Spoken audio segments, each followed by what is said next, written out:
To prove that a Yandere wasn't scary, the first thing I did after returning to high school was to corner the Yandere heiress, Chloe, at the school gate. "If you're willing, I'll go with you today." Seeing this, all the students in the school said I was crazy. As the campus heartthrob, I didn't choose the stunning school belle, Jessica, but instead chose Chloe, known for being unhinged and possessive. Feeling the warmth from Chloe's face, I smiled. Chloe wasn't unhinged at all. She was the best person in the world. On my wedding day, Chloe, wearing a white wedding dress, was particularly eye-catching. But today's protagonist wasn't her. She walked towards me, her eyes red, but when she opened her mouth, it was still that same deadly sarcastic tone. "Honestly, the bride is just average. Why don't you consider me?" "Forget it. You have a heart condition. Marrying you and then having to remarry would be too much trouble." I rolled my eyes at her. "My heart just has a minor issue. I'm not going to die." Others said that Chloe, now grown up, had become a beautiful CEO, aloof and unapproachable. But only with me did she maintain her old Yandere, sharp-tongued demeanor. People who didn't know would think we had dated and then became enemies after breaking up. Actually, during my student days, I had stumbled upon Chloe's well-kept secret, which is why she, the rich heiress, had always bullied me. And now, even at my wedding, she had to come and say a few hurtful words. As she was speaking, she suddenly leaned in close to me, her slender fingertips gently brushing my face. I froze. I subconsciously stepped back. She lowered her eyelids, gazing at me, a flicker of imperceptible disappointment in her eyes. Soon, she straightened up and smiled nonchalantly. "You have confetti on your head." Before I could reply, she mocked me disdainfully. "Look at you. You think I'd actually kiss you? I wouldn't even look twice at you." And I thought about it. Indeed, she was a rich heiress, now a beautiful CEO. How could she possibly like me? After saying that, she turned and left. I didn't even see her at the wedding banquet. I never expected that her turning back would be the last time I saw her. It wasn't until 3 years later that I suddenly had a heart attack and was rushed to the hospital for emergency treatment. The doctor said it was a minor surgery, nothing to worry about. Unexpectedly, an accident occurred during the surgery, requiring a heart transplant. But my condition was critical, and there was no time to find a matching heart. Lying in the ICU, though unconscious, I could still hear voices. I heard my mother crying softly, saying my wife, Jessica, had run off, leaving a letter. The letter said I was a good person, and before leaving, she had taken the card with my years of savings. My consciousness flickered. I had given that card to Jessica to pay the hospital bills. Clearly, Jessica had chosen to abandon me, taking the card and running. Perhaps knowing I was about to die, her departure didn't sadden me much. I didn't know how many days I lay in the ICU, mostly unconscious. In a daze, I was already on the operating table. When I woke up, the doctor said the surgery was very successful. I asked my mother whose heart it was. I wanted to pay respects and thank that person. But my mother was evasive. She just handed me a bank card. "There are 5 million here. Live well from now on." I was puzzled. "Mom, how do you have so much money?" My mom explained it was her and Dad's retirement savings. I didn't believe it at all. They were both teachers. How could they have saved so much? However, I didn't press further. They were intellectuals and wouldn't do anything illegal. After being discharged, my good friend came to see me. He said Chloe was dead. For some reason, my heart ached terribly. Words almost choked out from deep in my throat. How could she die? He shook his head, saying he didn't know, only telling me the location of Chloe's grave. Chloe's death was too sudden for me. I thought that selfish, unhinged Yandere heiress would live to be 100. I knew where Chloe lived and, as if guided by a ghost, I went to her apartment. The door had a password lock. 3 incorrect attempts would automatically lock it. I tried her birthday, her lucky number, all wrong. For the last attempt, I entered the password of the bank card my mom had given me, 77025. Read backward, 52,077, which sounds like, "I love you, Ethan," in Chinese internet slang. As the door opened, my heart trembled violently. That heart seemed to be telling me to leave quickly, not to go in. But my legs wouldn't obey, and I opened the dusty bedroom door. On the wall by Chloe's bed was a large photo frame, filled with pictures of me. Some photos were mottled and faded, taken during our school days. Some were taken during the years we hadn't seen each other. There was also one of me in a suit on my wedding day.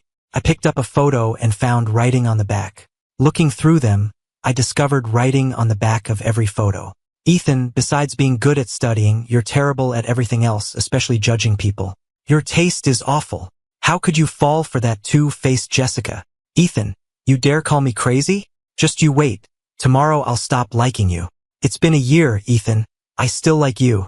But Ethan, how could you stumble upon the secret I didn't want anyone to know? It makes me afraid to say I like you. Another 3 years. Every time it snows, I'm downstairs from your place. Seeing you with her when it snows, my heart doesn't feel so cold anymore. Ethan, I've left all my savings for you. From now on, you can only smile, not cry. If you dare cry, I'll haunt you even as a ghost. Honestly, I'm quite happy. I can finally be with you. From now on, our hearts will beat as one, until death do us part. I was afraid my falling tears would soak the photos, so I sniffled and desperately wiped them away. Her words were like knives, stabbing my heart until it was a bloody mess. I fell to my knees, clutching my heart-wrenching chest. Chloe, you're retaliating against me, aren't you? You resent me for knowing your secret, so you're punishing me, right? You're truly ruthless. Now that your heart is in my body, I don't even dare to die. I had never felt such despair, crushed by immense regret and grief that I couldn't breathe. Tears instantly blurred my vision. When I opened my eyes again, I was back in my high school days. The sun slanted down, and Chloe leaned against the school gate, sucking on a lollipop. I glanced at the date. It was the day I stumbled upon her secret. Chloe. I ran towards her quickly, embracing her. Chloe's body stiffened. Unsure how to react, she nervously clenched her hands, not daring to move. After a long while, Chloe looked up and asked, "Did you hug the wrong person?" "No." I sniffled, my nose red. Looking at her in my arms, I raised my hand and carefully placed it over her heart. "Chloe, I missed you." I felt Chloe's heart skip a beat under my palm, then it started beating faster and faster. I looked down at her, tears welling up in my eyes without me realizing. And Chloe, in my arms, her cheeks flushed crimson, the blush rapidly spreading to her ears. "Ethan, do you know what you're saying?" "I know," I repeated earnestly. "I missed you." Chloe froze, reaching out to wipe the tears from the corner of my eyes, then stared intently at me. "Why are you saying these things? Don't you hate me? Hate me for acting like a psycho and provoking you all the time?" Her voice choked with sobs, and she lowered her head dejectedly. In our student days, Chloe and I were from two different worlds. She was a rich heiress and also a Yandere school bully. And I was, in others' eyes, a cold top student who only knew how to study. I didn't hate her. It was just that a mountain bird and a fish travel different paths. Faced with her provocations, I didn't know how to handle them, so I subconsciously avoided her. I was about to explain when I saw someone push her hard from behind and start cursing at her. "Chloe, have you no shame? You're trying to steal the person I like too." Passing students stopped, their gazes turning towards us, ready for a show. The newcomer was Jessica. If others were afraid of Chloe, Jessica wasn't. She relied on the fact that I liked her and knew Chloe wouldn't dare touch her. Jessica took my hand. "Ethan, shall we go eat later?" I shook off Jessica's hand and nervously steadied Chloe, who had almost fallen. I looked at Jessica with disgust. "Are you sick?" Jessica's mouth fell open, looking incredulously at my hand supporting Chloe. "Ethan, is this psycho threatening you? Don't be afraid. Does she think being a school bully means she can do whatever she wants in school? I'll go tell the teacher. She'll get what's coming to her." A wave of anger surged within me. Would someone who threatened me secretly protect me in the dark? Would someone who threatened me give me their heart when I was dying? In contrast, Jessica took my medical money and ran. Thinking of this, I angrily pointed at Jessica, my finger trembling with rage. "If you're blind, go see a doctor. Don't loiter in front of us." "Who said Chloe threatened me?" Jessica froze for a moment, her face turning pale as she looked at Chloe. "Ethan, are you sure you want to defend this psycho today?" I retorted irritably. "Didn't you brush your teeth today? Why does your mouth stink so much? Calling people psycho left and right, do you have any manners?" Jessica was exasperated. "What kind of spell did she cast on you? Don't tell me you like her." "Yes, I just like her." I took Chloe's hand. "But she didn't cast any spell on me. I willingly like her." As soon as I finished speaking, the onlooking students started discussing in surprise. "Is Ethan crazy? Giving up the outstanding school belle Jessica for a psycho Yandere?" But a student interrupted. "Grades aren't the only measure of a person. Although Chloe is a bit psycho at times, Her looks are definitely better than Jessica's. During PE class, a classmate almost got hit in the head by a ball. Jessica was standing right there. She didn't help, just glanced and walked away. It was Chloe who rushed over and blocked the ball, saving Kevin. I think Ethan and Chloe are a better match. Hearing the students' discussion, Jessica was furious. Ethan, we're supposed to be a couple. What's wrong with you? I cut her off. Who's a couple with you? Did you imagine it? In high school, I never dated Jessica. Classmates just shipped us as a top student couple, and over time, everyone spread rumors that we were dating. Even up to our wedding, people said we were a happy example of a campus first love leading to marriage. Thinking back now, it's disgusting enough. Jessica gritted her teeth in anger. You'll regret being with a psycho like her. I smiled. Don't worry, I definitely won't regret it. And you're the psycho, an immoral, characterless psycho. My words hit Jessica's weak spot, and she rushed over in anger and shame, grabbing my arm. Seeing Jessica grab me, Chloe's face suddenly turned sinister. She darted forward, grabbed Jessica's wrist, and twisted it sharply backward. With a click, the sound of a dislocated bone was heard. Jessica released my hand, screaming in pain. It hurts! It hurts! Let go! Chloe's face was grim, her eyes pathological, and she twisted Jessica's wrist backward again with force. If you dare touch him again, believe it or not, I'll break your hand. You know, I'm a psycho, capable of anything. Jessica was sweating profusely from fear, nodding desperately. I won't dare. As soon as Chloe let go, Jessica, with tears in her eyes, scrambled away. Chloe turned around, looking at me with a strange, inscrutable expression. Then, without a word, she strode off. I glanced at the time. There were still 3 hours until I was supposed to stumble upon Chloe's secret. I had to prevent it from happening. I quickly followed her. Chloe, I have something to tell you. Chloe ignored me. When they reached a deserted spot, she suddenly turned back. You're not Ethan. Who are you? My steps halted. After a moment of surprise, I asked back, why do you say I'm not Ethan? Chloe's eyes darkened, and she stared at me with an unreadable expression. I know Ethan's personality. I remember all his habits. So I knew at a glance you're not him. I was slightly stunned. Chloe knew me that well? I am Ethan. I stepped closer to her. I had a dream. In the dream, the god of marriage told me you're my future wife, and told me to be more cheerful and lively, not just a rigid bookworm, or we'd have a hard time getting along. I think the god of marriage was absolutely right, so here I am, starting to change. Chloe's lips curled into a smile. Do you think I'm a fool? I took another step forward, closing the distance between us instantly. How could there be such a beautiful fool like you? I wanted to tease her and also to know, if the student near me asked if she liked me, would she say it directly or choose to keep hiding it? You know me so well. Do you like me? Chloe glanced at me, paused for a few seconds, then said, yes. After speaking, she took a lollipop from her school uniform pocket, put it in her mouth, and continued walking forward without looking back. I jogged to catch up with her. Then why didn't you confess to me? I've said it many times. I asked, when did you say it?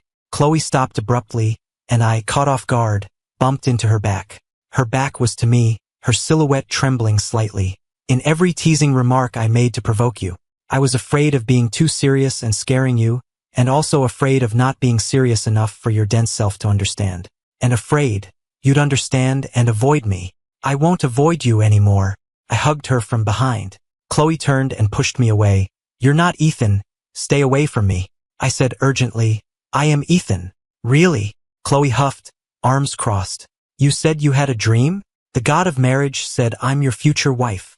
I nodded emphatically. Chloe hummed softly. Since I'm your future wife, then come here and kiss me. What? Unwilling? That means you're lying to me. I walked up to her, and just as she was smiling, I kissed her on the cheek. Chloe's eyes flickered, then her tone became somewhat sinister. Just one kiss. I was stunned for a moment, and she suddenly pressed the back of my head, and then a warm kiss landed on my lips, light as a feather, but after I closed my eyes, it slowly deepened. The gardenias nearby swayed gently in the wind, and in the dappled light and shadow, the girl gently held my face. Ethan, you're 27? Still so innocent? Chloe's voice was as light as a whisper. My head was spinning from the kiss, and I didn't quite hear what she said.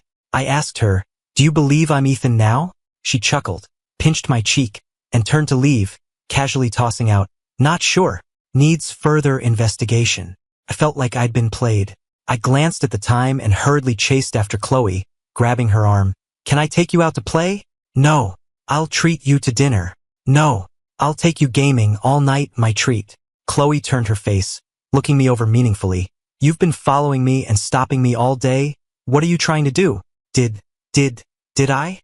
I suddenly stammered. I have things to do, stop following me. Chloe glared at me fiercely. If you follow me again, I'll kiss you to death, believe it or not. I covered my mouth, rooted to the spot. After a few steps, Chloe suddenly turned back, her expression becoming exceptionally serious. After a moment of contemplation, her tone softened slightly. Ethan, stop following me, and don't go past that restaurant. I smiled and replied, okay. She turned and walked towards that restaurant. I immediately turned and ran desperately in another direction that also led to the restaurant. I wasn't afraid of her knowing I'd stumbled upon her secret and her distancing herself from me out of shame. I was afraid of her getting hurt.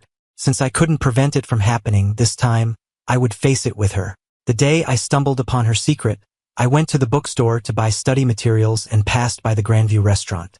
Passing by that upscale restaurant, I saw Chloe's face being brutally pressed against the wall by her father, already scraped and bleeding.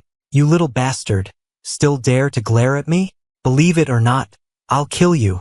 I don't even know if you're my kid. Your mother was just a cheap whore, a KTV hostess. If the old lady hadn't insisted on keeping you, do you think you could have entered the Davis family's door?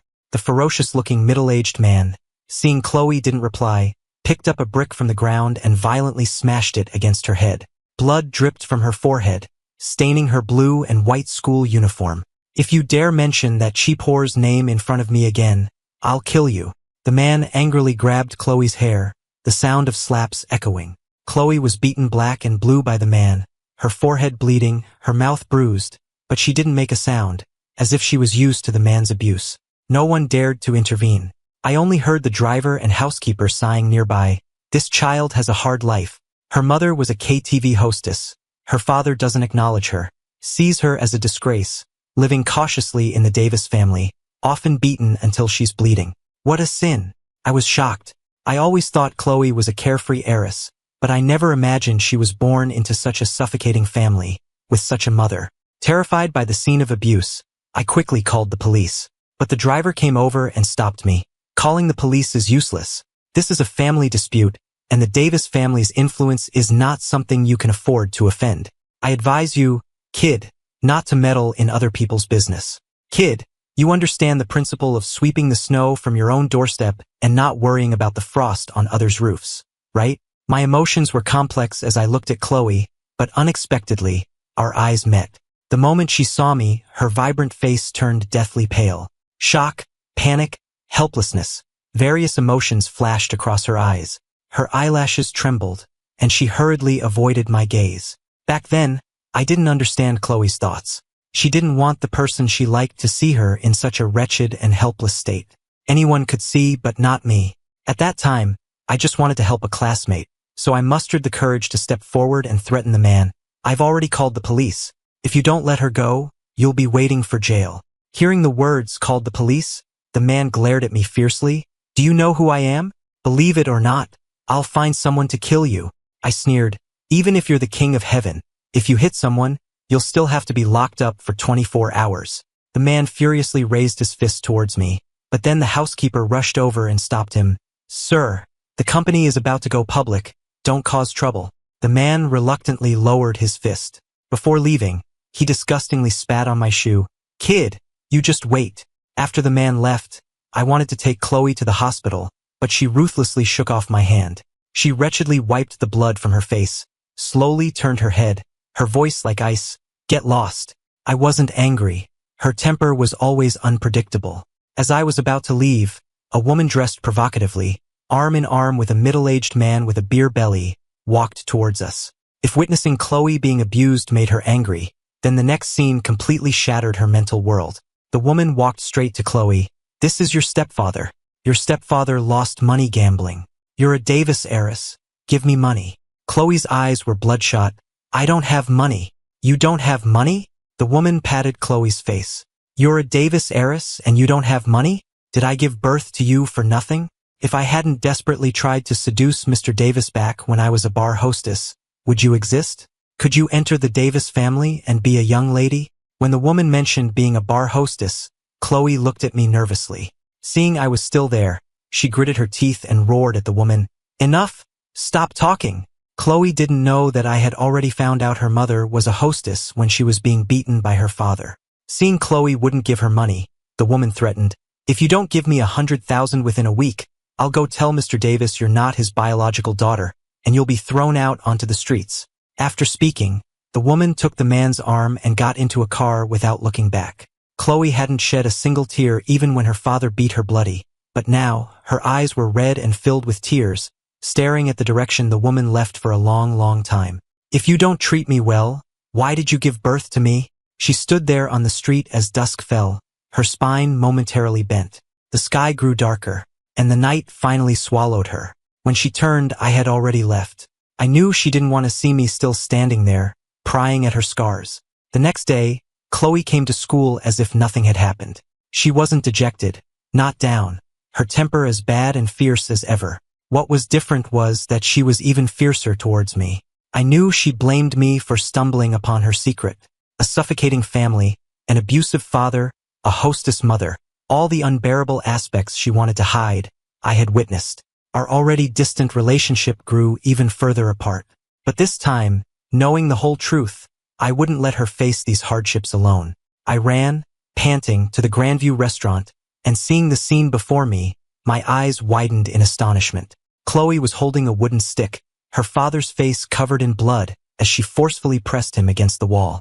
"You dare hit your father, you unfilial child," Chloe sneered, tapping the man's head with the wooden stick. "Remember this. From now on, every time you hit me, I'll hit you back." After the man staggered away, Chloe's gaze shifted to me. Seeing me, the shock and helplessness were gone from her eyes. Soon after, Chloe's mother arrived with a man. Chloe threw down the wooden stick and slapped the woman. "I have no money. If you want to threaten me, go ahead. I happen to not want to stay in the Davis family anymore." I was momentarily stunned. How had the events unfolded differently? Was it because I had traveled back to my high school days and changed the original course of events? After dealing with everything, Chloe asked me, "What are you doing here?" She seemed very tired, glanced at me, and then sat directly on the stone steps by the door. After a moment of bewilderment, I walked over and squatted in front of her. I gently hugged her. "I have candy, want some? It's very sweet." Chloe's body stiffened for a moment. After a pause, she wearily buried her head in my neck, her voice muffled. "Yes, life is too bitter." I took out a candy and fed it to her. "The bitter days are over. Life will be very sweet from now on." Chloe, sucking on the candy, started crying. At an age of confusion, nothing really goes as planned. I didn't ask her what happened, didn't ask anything, just quietly held her. In this world, everyone experiences their own snowfalls, each with their own hidden depths and brightness. No one can truly empathize completely. She had suffered too much. I absolutely couldn't reopen her wounds. If one day, she wanted to confide in me about the pain of her family, I would hold her in my arms, just like now, gently hold her, and feed her another candy, telling her the bitter days were over. Before long, the sky completely darkened, as heavy and black as that other day. Chloe silently leaned into my neck. After a very long time, she finally stood up. Before leaving, I looked back at that oppressive and dark street. A streetlight nearby suddenly lit up, and the girl's slender figure stood by the lamppost. When she looked at me, her lifeless eyes flickered with a faint light. She curved her eyes and smiled. "Ethan, see you tomorrow." I felt a momentary daze. Chloe seemed different, stronger. "Ethan, wake up, time for school, you're going to be late." I rolled over and mumbled, "Don't call me." "Ethan, stop sleeping, get up quickly." "I don't want to wake up, don't call me." My blanket was suddenly yanked off. "Get up quickly, don't call me." I opened my eyes and roared. I said, "I don't want to wake up, I don't want to wake up, don't you understand?" My mom stood by my bed, suddenly stunned. She asked in astonishment, "Ethan, did you take the wrong medicine? Why are you so irritable? What are you so worked up about me waking you for school?" I was dazed for a moment. My chest felt inexplicably tight, unable to breathe. Right? Why was I so agitated? "Sorry, Mom. I'll get up now." I hurriedly washed up. At school, While going upstairs, I saw Kevin from class 5 blocking Chloe at the staircase. Kevin said, "I'll help you study. Getting into college will definitely be no problem." Chloe stood on the stairs. Her pretty face froze for a moment. Seeing she didn't reply, Kevin nervously clenched his hands. "Honestly, I like you. I want you to get on the right track." He flusteredly explained, "It's not because you blocked the ball for me yesterday that I started liking you. Do you remember the first day of school? The sun was very bright that day. You were late for the flag-raising ceremony, and you suddenly ran in front of me. Just as I looked up, you unexpectedly turned around and smiled at me. Looking at your smile then, I was lost in thought for a long time. Chloe, I've liked you since that moment. It wasn't sudden. I've liked you for a long time." Everyone in school knew Kevin liked Chloe back then. His affection was passionate and open. I vaguely remembered, during a lunch break back then, I went to the restroom and passed by the corridor where Kevin and his friends were walking. Kevin was staring affectionately at Chloe, who was sleeping with her head on the desk. His friend even complained, "What do you like about Chloe? Besides being pretty, she doesn't seem to have any other good qualities. Her temper is terrible. Why do you like her?" Kevin just smiled nonchalantly. Looking at Chloe, he smiled even more happily. "No reason. I asked my heart, and it said it couldn't help it. You're pretty good at using Mr. Lu Sun's romantic lines, kid." I pushed aside my memories and looked up at Chloe. She stood on the stairs, her face beautiful and delicate. A gentle breeze rustled the fine hairs on her forehead, revealing her fair, jade-like neck. She usually had a cold expression, but when she smiled, it was as if spring had arrived, charming and unrestrained, making it impossible to look away. Yes, Chloe had always been dazzling. She deserved to be liked by someone outstanding. "I have a boyfriend," Chloe pointed at me. Kevin turned around in surprise. He couldn't believe Chloe had a boyfriend. He had never heard of Chloe liking anyone. "Are you really her boyfriend?" I nodded. "Yes, I pursued her. We just got together yesterday. Her temper isn't good. Maybe you should find someone else to like. And as for tutoring, I can help her with that." Kevin lowered his head in disappointment and said to me, "Okay, I won't bother her anymore. I knew she would reject me. I just didn't want my youth to have regrets." After he left, Chloe said to me faintly, "Thanks." I frowned. "What do you mean? Are you using me as a shield?" Chloe approached me. "What? Don't tell me you actually like me?" Silence hung in the air for a few seconds. I looked at her seriously. "There's no question about that." Her figure paused slightly. "Aren't you afraid of my bad temper?" As she spoke, she suddenly brought her face close to mine, smiling seductively. "How about this? You kiss me once, and from now on, I'll be obedient and listen to you. If you tell me to go east, I'll absolutely not. Go west." She hadn't finished speaking before I kissed her, shutting her up. She froze on the spot, her face instantly blushing. I shook my head, grabbed her arm, and walked towards the classroom. "Go back. Study." I was exasperated with her, so unskilled yet so fond of flirting. In the classroom, I swapped seats with a classmate to sit next to Chloe. I opened a textbook, intending to tutor her, but then I remembered that in the past, because she had left her original family, she didn't go to college but chose to work and later went into business. I closed the textbook again and comforted Chloe. "There are 360 trades, and every trade has its master. Just be yourself." Chloe ignored me and took out a test paper to work on. I rubbed my eyes, then poked Amy in the front row. "Look, she's doing problems." Amy slapped herself. "I told myself I shouldn't stay up all night playing games. I'm hallucinating." Amy took off her school uniform jacket and draped it over Chloe's head. "Chloe, go to sleep." Chloe snatched the jacket off and threw it at Amy, glaring at us angrily. "Don't be angry." I stood up and pulled the curtains. "There, that's better. Go to sleep."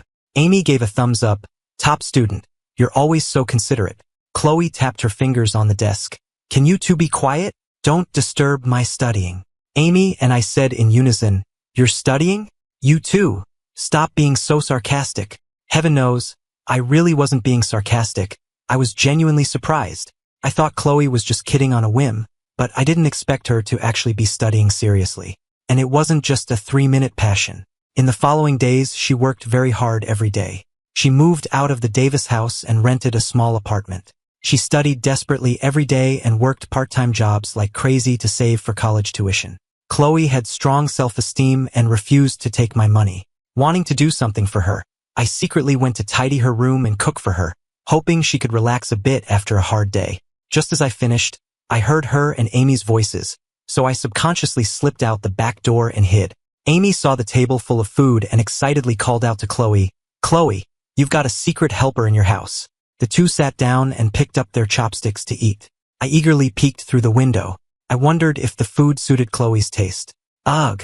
Amy and Chloe bent over, retching violently. Amy wiped her face, indignantly cursing. The neighbors drying chili peppers at their door. Damn it, who cooked this? It's so freaking awful. Chloe, have you offended someone recently? Chloe thought for a moment. No, don't waste food. It's not easy to earn money now. Chloe picked up a piece of meat and put it in her mouth. Ugh! Pa! She rinsed her mouth. Forget it. Let's just eat out. Chloe, you should change this crappy lock on your door. You can pull it open with a little force. I don't know which malicious person came to cook for you. Change the lock. Don't let them in. Don't let them poison you to death. Okay. Seeing them leave, I picked up my chopsticks and tasted the food. Was it that bad? They were exaggerating. Ugh, damn. It really was awful. I gave up cooking and thought of another way. I carried a large bag out. My mom called out to me, "Where are you going?" "I have something to do." I had just stepped out the door when my dad asked my mom from behind, "Honey, have we been robbed recently?" Things in the house are disappearing inexplicably, and half of the cooked food is always gone. The cold dishes and pickles I made in the fridge are also gone. That's not even the worst of it.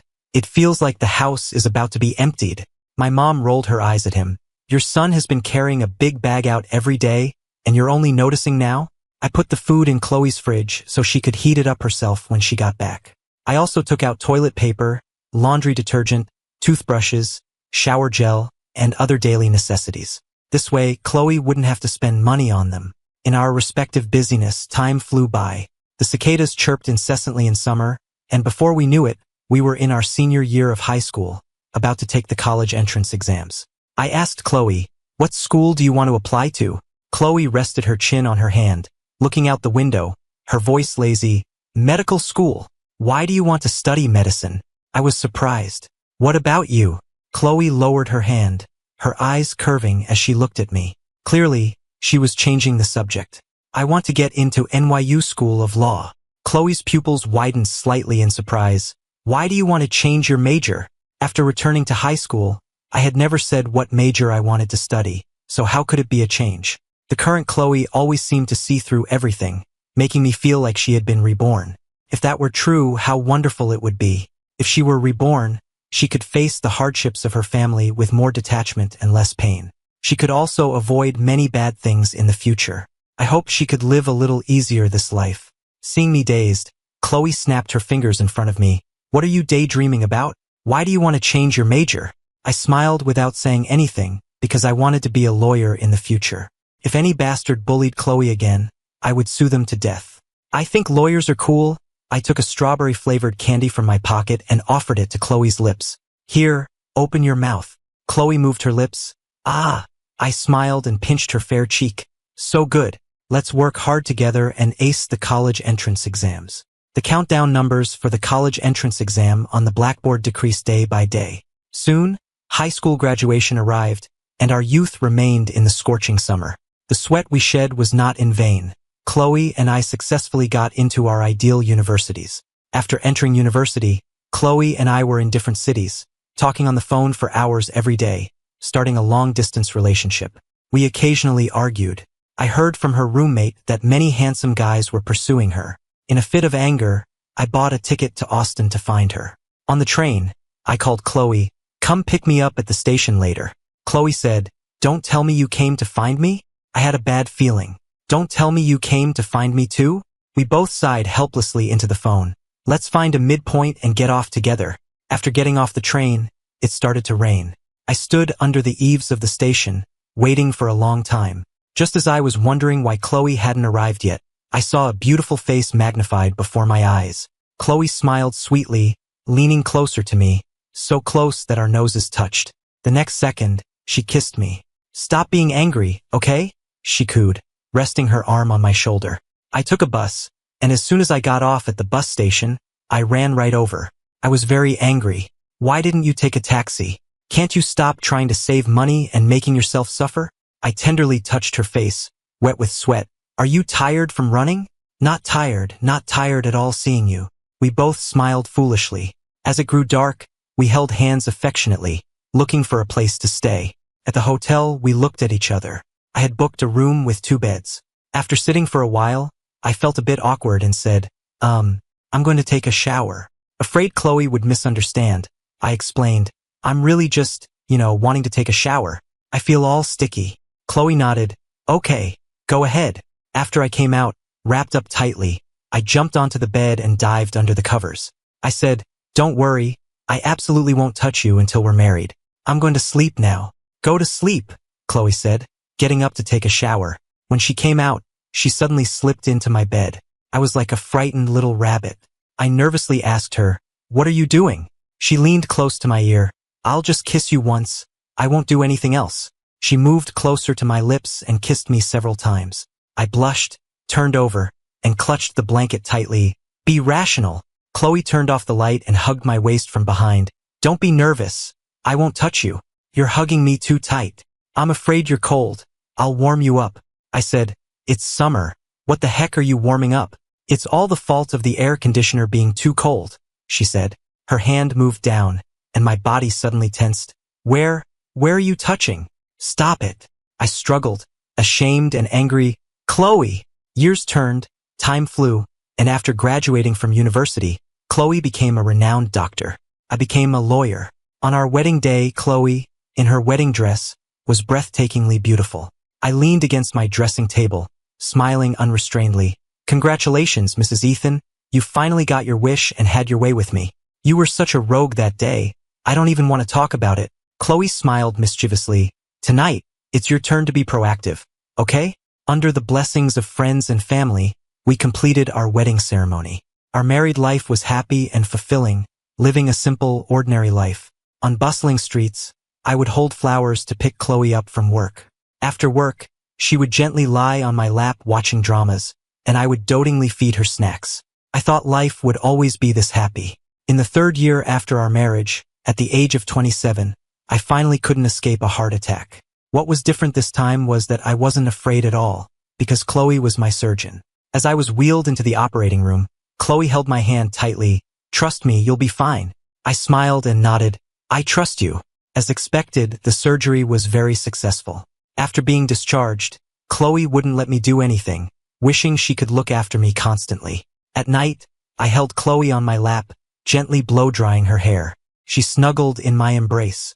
The moonlight is so beautiful it doesn't feel real, like a dream. Chloe paused for a moment, saying nothing. She wrapped her arms around my waist, her cheeks flushed, and kissed my lips again and again. I turned off the light, not touching her, but leaned down and carefully kissed her heart. That night, I kissed it over and over. Thankfully, in this life, she was still alive, her heart still beating. After countless times, I said, Chloe must always be safe. She pillowed her head on my arm, holding me tightly. Before falling into a deep sleep, I heard her say, silly, Chloe wants Ethan to live a long, long life. 5 years into our marriage, our family welcomed a new member. Chloe was holding our newborn daughter, her eyes filled with the tenderness of new motherhood, but her playful, teasing nature hadn't changed a bit. Ethan, look, she said. Our daughter says if you don't change her diaper soon, when she grows up, she's going to do what I did back then and corner you at the kindergarten gate. I chuckled and gently took our little princess from her arms, carefully soothing her. Sunlight streamed through the window pane, warming us. Watching Chloe and our daughter sleep, their faces peaceful, I felt a sense of contentment and tranquility I'd never known before. What once seemed like an impossible dream was now a tangible happiness, right within my grasp. Our little family of 3, hearts beating in sync, the rest of our lives would be nothing but sweetness.